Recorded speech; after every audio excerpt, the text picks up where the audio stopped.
blessings of friendship. Right here in this community where friends are in all different seeming kinds of relationships with each other and myself with each one. So it's either an intimate or casual, or maybe we're classmates, or just a friendly face to smile upon. That's the friendship that we're going to talk about this morning. Just being in an atmosphere of freedom and accepting, allowing, openness to be who we really are. No judgment. And there's a wise Yiddish adage that says, if we thank God for all the good in our lives, there wouldn't be any time for the bad. Isn't that wonderful? Repeat it again. If we thank God for all the good in our lives, there would not be any time for the bad. We'd just be filled with good, with that attitude of gratitude, which is a very high vibration. So during the last 2 weeks of November, we're going to be talking about blessings. So next week is the blessing of community. But today we're going to talk about different kinds of, well, it's a blessing, but different kinds of friendship that we might have. So today we're being grateful, extremely grateful, for all the different forms in which friendship shows up in our lives. So we came into this world so that God could have an experience of itself in tangible material form. So God expresses in and through and as each and every one of us.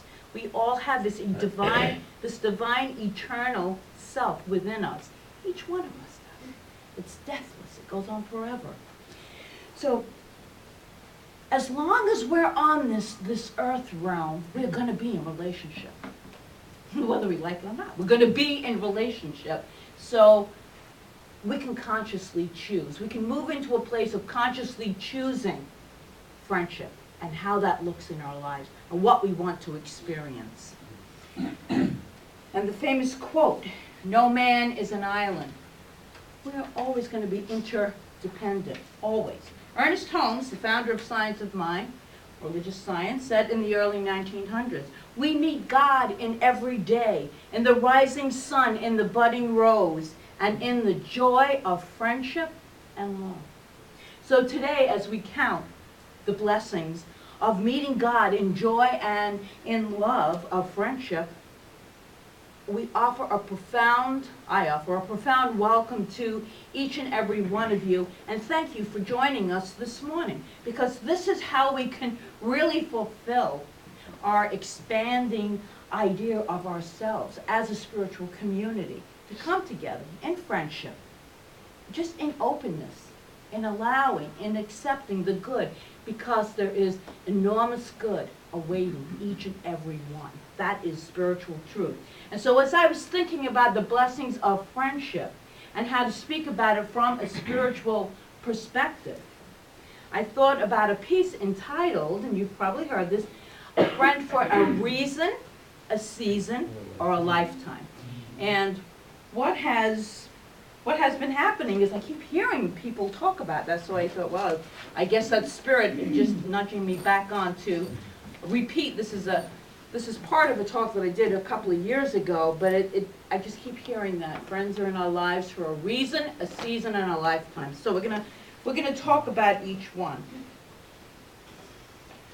So people come into our lives for a reason, a season, or a lifetime. And I really love the concept that it is completely grounded in spiritual insight. That sentence, the one that people come into our lives for a reason, a season, or a lifetime, is really a spiritual insight. We become conscious. Not subconsciously operating in this realm, but conscious beings. We're talking about that today too. So this sentence confirms that we, in religious science, new thought, this is religious science, new thought, ancient wisdom, new thought, this is what we teach and what we believe. We teach that we are creative beings. We are creative beings. This is truth. In fact, we are always creating our experiences by right of consciousness. You might have heard that before, you might have not heard that before. But right of consciousness, what do we mean by right of consciousness? Well, our consciousness, which is our awareness, what we actually are aware of, is a combination of what we think, what we feel, what we believe, as well as our values and our attitudes and our actions. All of this makes up our right of consciousness. And we operate in this realm, in this earth realm, by right of consciousness. So again, those 6 things are our thoughts, our beliefs, our attitudes, our values, and our actions and our feelings. And they all work together to activate the law. And you've probably heard of the law of attraction. That is what is being activated. The substance that gives us back what we think into it. So whatever we want to know, and we hear this, what is going on in our thinking, look at what is going on, look at what is taking place in your life. Because like it or not, you're creating it. So if you don't like it, think a new thought, have a new feeling, switch it, move it. But you know, the most powerful way of creating through this law of attraction is when we align our mental with our emotional state. That's the way we really powerfully, consciously, and know what we're doing, create. Hold that strong intention and feel it as if it already is. Okay, so we're going to talk about these 3 different kinds of consciousness, or else I'll just be talking about the law for an hour. I love the words of this 19th century monk and mystic, Teilhard de Chardin, who wrote, "It is our duty as men and women to behave as though limits to our ability do not exist. We are co-creators of the universe." That's who you are. How powerful are you? You're a co-creator of this universe. You are. Each and every one of us is. This is a collective consciousness. It is our duty as men and women then to behave in ways that serve us and serve others. It really is to live in happiness, to live in peace. And so the spiritual truth is that every person who comes into our lives because we have called him, consciously or subconsciously, usually subconsciously, and that concept, we have called them in for a reason, a season, or a lifetime. We're going to talk about each of those.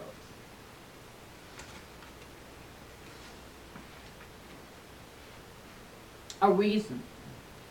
When someone comes into your life for a reason, it is usually to meet a need that you have expressed outwardly or inwardly.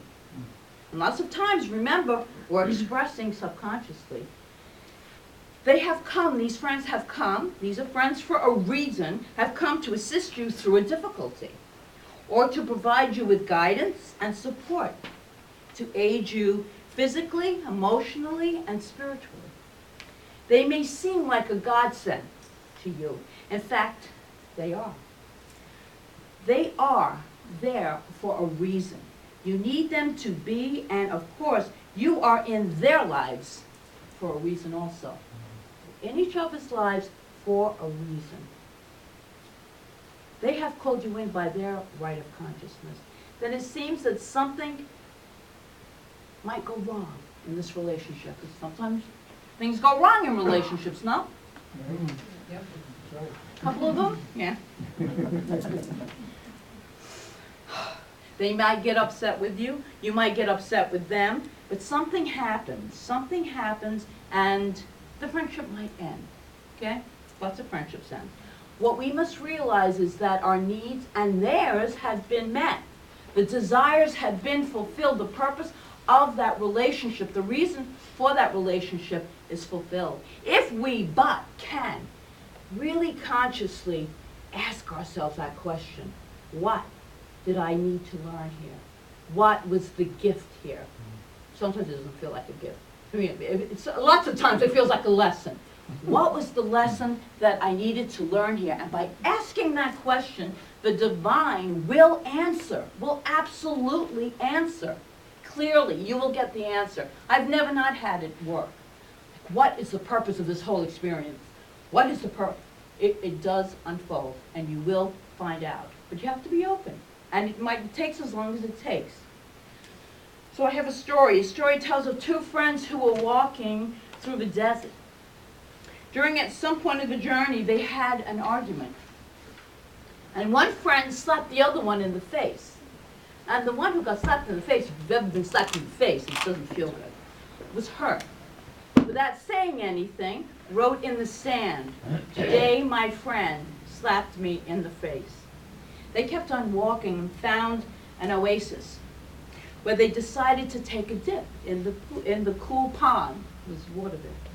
The one who had been slapped got stuck in the muck and the mire, and started to drown. And so the other one, the friend that slapped the other friend, because I don't know if they're male or female, it can be either one, rescued that person.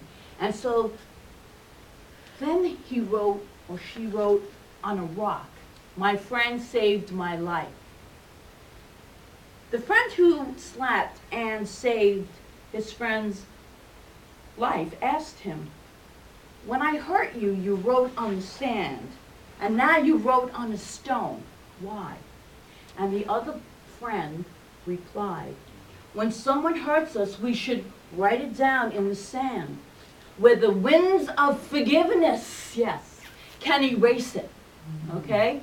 And when someone does something really good for us, we must engrave it in stone so that no wind can ever blow it away. It's always there. We must remember that there is truly a reason for every relationship, every friendship. And always, always, as I said, there is a lesson for us to learn about ourselves. And we can let go of, sometimes a relationship ends and it doesn't make any real sense of if you go into the story of the relationship. You gotta let go of the logic, because so many things are illogical in life. And ask the right question. The right question would be, what did I learn from this?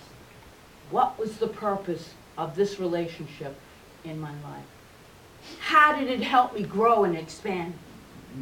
Not about the other person, their actions, what they did to me. That's victim consciousness. We want to move out of that. We want to move into empowerment. So what did I learn? How can I grow from this relationship? There's always a higher purpose, always. And it benefits us, right? Am I right? From the master himself. And so then we have friends for a season. For a season. And these are the people we invite into our lives by right of consciousness. Remember that. Everybody who shows up in our lives, even our parents before we were born, you can go into that whole soul tree, is there for a reason and a season. So by right of consciousness, for a season, now these friendships, this concept, and the concept of a seasonal friend might have been inspired by Ecclesiastic, where it says to everything there is a season. We've heard this. And a time for every purpose under the sun. Those who come into our lives for a season teach us something we could not have learned without them. They bring an experience of peace, of love, of whatever it is that we need to deepen into. They usually give us an unbelievable amount of joy. Sometimes there's an unbelievable amount of pain, but eventually we're moving into experiencing a life of freedom and joy. That is the whole goal of deepening our spiritual awareness, so that we are free to consciously choose, which is something that no one ever told us when we were very young, that you get to consciously choose what you want to do. You know, we just think life happens to us, and it doesn't. We happen to life when we, by right of consciousness, choose. But these people are only in our lives for a season. And like the spring turns into the summer, and the summer into the fall, and the fall into the winter, these seasonal friends eventually end. So must the relationships. And they must end the same way that, sometimes they end, they don't always do, that the the reason friendships end. They could be hurtful, they could be painful, or they might leave softly and gently. I've had friends that just left softly and gently, and it was perfect. It was absolutely perfect. I don't need to rationalize any of the reason why a person acted a certain way or did a certain. It's just a blessing, a blessing. People are blessings in our lives if we but choose to see it that way. They bless us. And then we have lifetime. And lifetime relationships might not actually be a full lifetime, although they can feel that way. They might not literally last that long. But they are relationships that you have attracted into your life for the long haul. You ever have long-term relationships? They're really great because, you know, some of these people, you don't see them for a while. You see them for 3 or 4 or 5 or 10 years, and then you pick up the phone or you bump into them, and it's like you've never left. Now, that's the kind of friendship, the lifetime friendship. They know you. They really know you. These are the people that know and accept you for who you are. To embody, to love, to support you, and lessons that you receive from them. These relationships may shift and change, as most relationships do over time, but these are the people that no matter what you do in your life, they love you anyway. They just accept you for who you are. Those are real blessing kinds of relationships. And what I have here is a wonderful description of a lifetime friend, And it's called, you all have one in your bulletin. It's called the A to Z of friendships. I copied one for everyone. I'm not just reading it to you. Oh, let's all read it together. There you go. Read it together. Just say accepts. Don't go A, accepts. Just do the whole thing. Accepts you as you are, believes in you, calls just to say hi, doesn't give up on you, envisions to hold you, even unfinished tasks, forgives your mistakes, gives unconditionally, helps you, invites you over, just likes to be with you, keeps you close at heart, loves you for who you are, makes a difference in your life, never judges, offers support, picks you up, quiets your fears, raises your spirits, says nice things about you, tells you the truth when you need to hear it, understands you, values you, walks beside you, explains things you don't understand, yells when you won't listen, lovingly of course, and snaps you back to reality when you need it. I have to laugh at that because people yell at me when I won't listen. In fact, Patty just did it. She didn't yell at me, but she elbowed me. And I was like, oh, sorry. But you know, you're blessed if you have friends like this. So blessed if you have friends who accept you just the way you are, with all your many different personality traits or all the different aspects of who you are. Real lifetime friends are those that if you've made a fool of yourself, which I never do,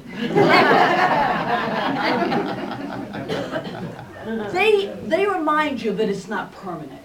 It's not permanent, you know? And they could be, these friends, these lifetime friends could also be, they could be family members, they could be sisters, they could be someone close to you if you are so blessed. These are blessings in our lives, really. So if you want to create more life, because you can create them now too. If you want to create more lifetime friends, our founder, Ernest Holmes, gave us some counsel on that in our Science of Mind book, and it's on the chapter called Mental Equivalence. And I would suggest if you have the book to read that chapter on mental equivalence, because it's really very powerful, but this is just a few of his ideas. He says, if you wish to attract friends, begin to imagine, use your imagination, high faculty, begin to imagine ideal relationships, to sense, to feel the presence of friends, to enjoy them. Imagine it. If you have no friends right here, right now in your life, it looks that way, then you need to imagine that you have friends with certain kinds of traits that you want to experience. And then act as if they're there already. Enjoy them. Use your imagination as creating. Remember, our imagination, that very high faculty, is creating through the law, is creating. Anyway, Holmes goes, to enjoy them in your mind, not as illusions, but as a reality. Not as a dream, but as an experience. To declare that their presence is here now. And he says, but never look to see if they are here. You ever say a prayer, and then you check to see if it's happening? Well, that doubt, that checking, just nullified your prayer. Let's start all over again. So never look to see if they are there, because that would imply doubt, and it would neutralize your word. As soon as we put the focus on getting, we put the brakes on receiving.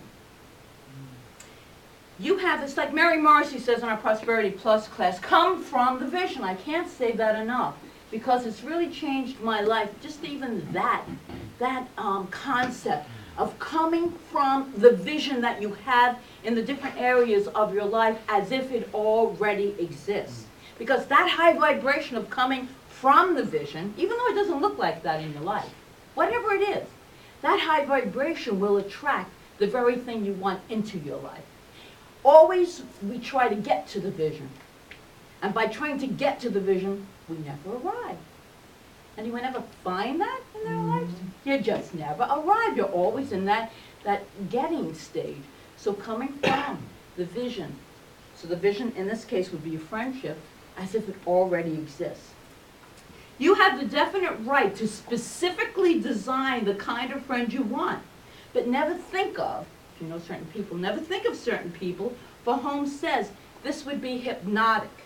So the idea itself will bring you the right kind of friend, because you are conscious creators. Finally, in order to have this type of friendship, cultivate an attitude of friendship toward everybody. It was Patty's reading. Toward everybody and everything. And Holmes, quoting Emerson, says, if you want a friend, be a friend.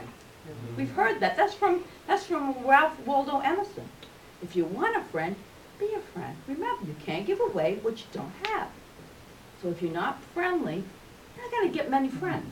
And if you do, you're going to want them. The one who learns to love all people will find plenty of people who will return that love. When we really are open and friendly to people, you're going to get it coming back. Even going into Wawa, it's like a thing. I just discovered Wawa. Like this coffee thing they do. I don't eat the food, but I like this coffee thing that I do. Like an alchemist in there with all these different things. Choose to put in your coffee. But anyway, there is really a consciousness. I call it the Wawa consciousness. You go, and it's amazing to me because they're the most polite people at the door. Am I right? Yep. You go in and people open that door, Yep. and they hold the door for you. Yep.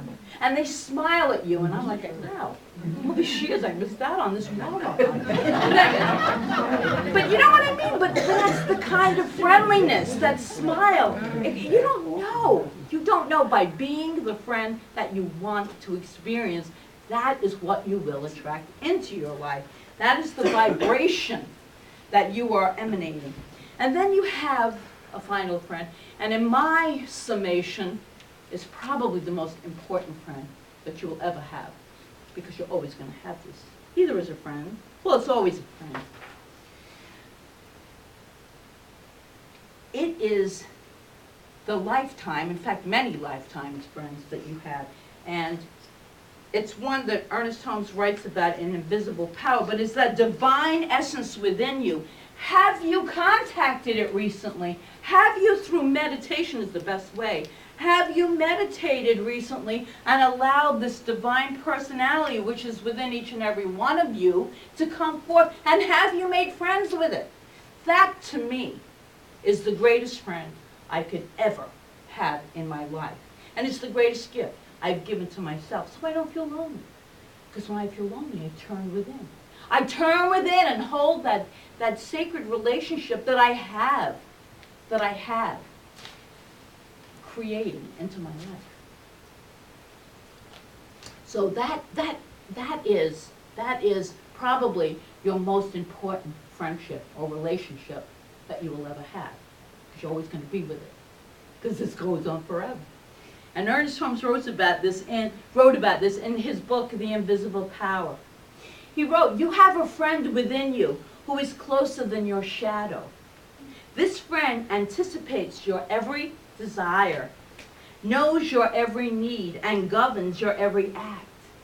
This friend is the God within your own soul, the animating presence projecting your personality, which is a unique individualization of the living spirit.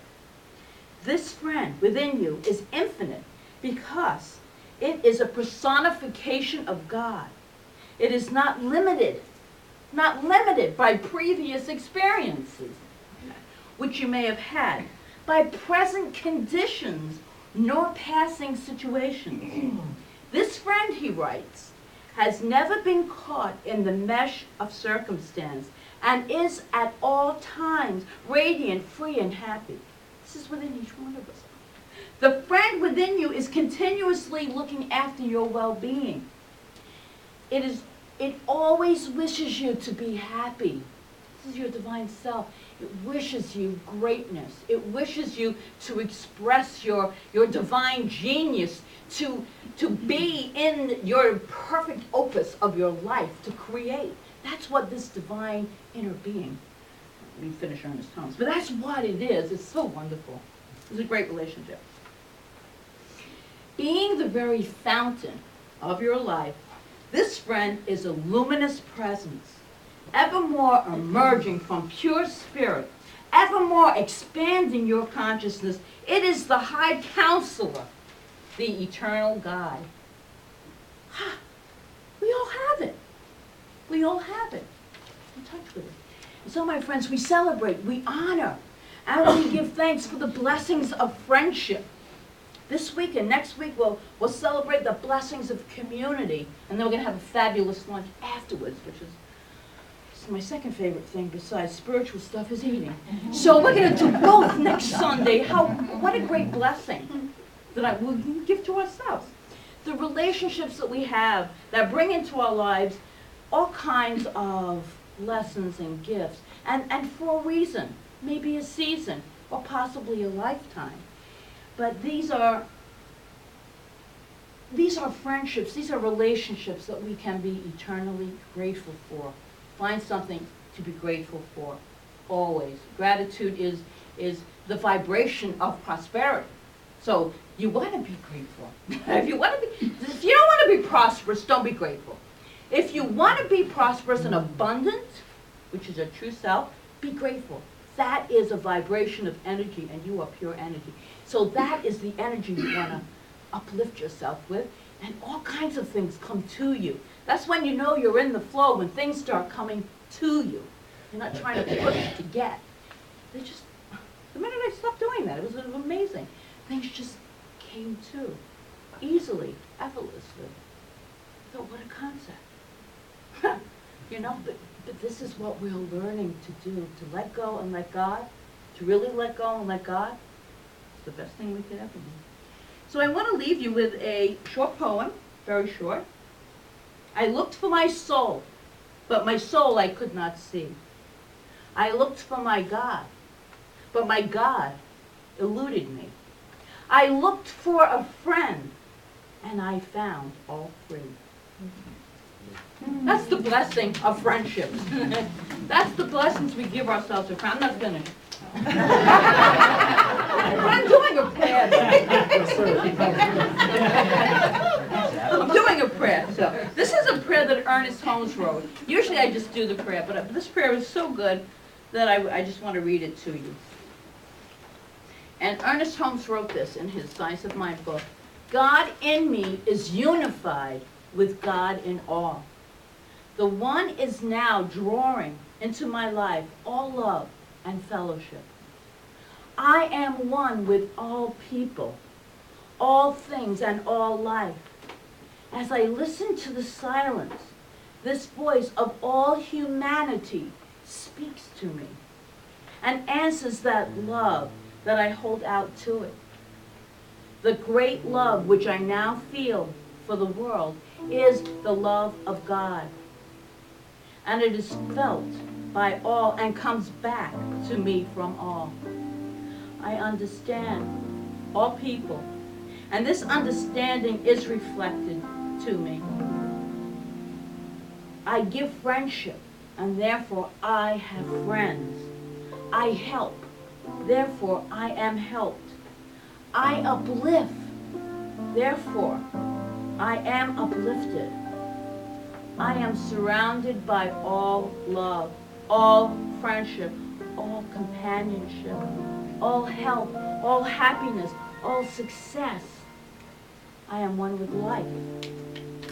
I wait in the silence while the Great Spirit bears this message to the whole world.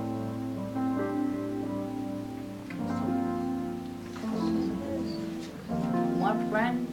Be a friend.